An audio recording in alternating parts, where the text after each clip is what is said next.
Ova parohija ima 3 crkve, dakle to je crkva najstarija u Dobroselici koja datira iz 1821. godine.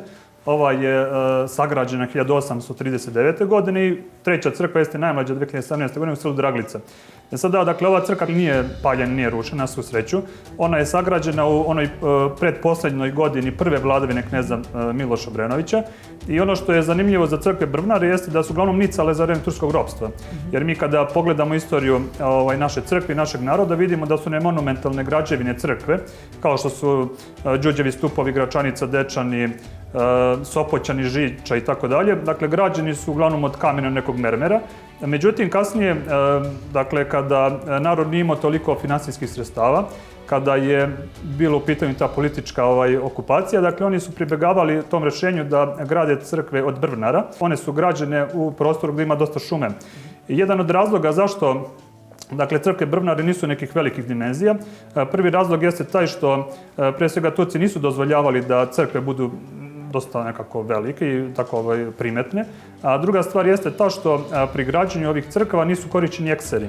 I onda ako je bila neka dojava da će Turci doći, da će poharati, popaliti i uništiti hram, onda su meštani organizovali, rasklapali su te crkve i prinosili na drugo mesto. Ima jedna zanimljiva činjenica istorijska da je 1850. godine jedan od najpoznatijih zografa u tadašnjoj kneževini Srbije, Dimitrije Plosniković, boravio u Užicu. I tu je boravio 4 godine. Dakle, njegov zadatak je bio da oslika sabornu crkvu u Užicu i crkvu Svetog Marka. To je crkva gdje sam ja bio đakon, ona je stara 303 godine. I onda također on je tu slikao i portrete tih nekih znamenitih Užičana i vrlo verovatno su Jablaničani čuli za njegov tu boravak i onda su oni se angažovali, njega su ovdje doveli da s tim zadatkom, dakle, da oslika ikonostas. Između ostalog, iza njega je ostala ovdje ikona Gospoda našeg Isusa Hrista, Pantokratora i Presvete Bogorodice.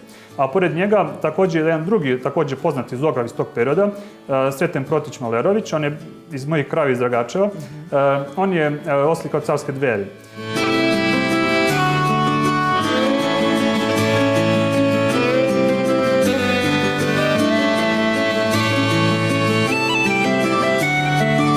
Takozvane sobrašice ili sofrašice. Mi znamo da sama reč sobra znači trpeza. Ima ih nekoliko. Najstarija datira iz 1840. godine, što znači da je sagrađena samo godinu dana, odnosno 2 godine posle, pošto je sagrađena crkva. I onda su to gradili imućniji ovdje Jablaničani, međutim oni su imali tu lepu hrišćansku svest da, dakle, ugoste i one Jablaničane koji nisu imali sredstava da grade sobrašice, ali su dolazili također na pričešće i da su oni također služili sa njima. Budući da je parohija dosta prostrana i mi moramo nekako da napravimo raspored liturgije, dakle da u svakoj crkvi bude podjednak broj liturgije, ovdje se služi 2 puta mesečno proseku, ali na moju sreću i zadovoljstvo crkva je uvek puna.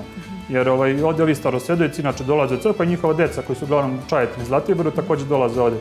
I ono što mene također raduje jeste da kada krštavaju decu ili kada se venčaju, oni izaberu ovdje crkvu zato što to crkva njihove postavlja.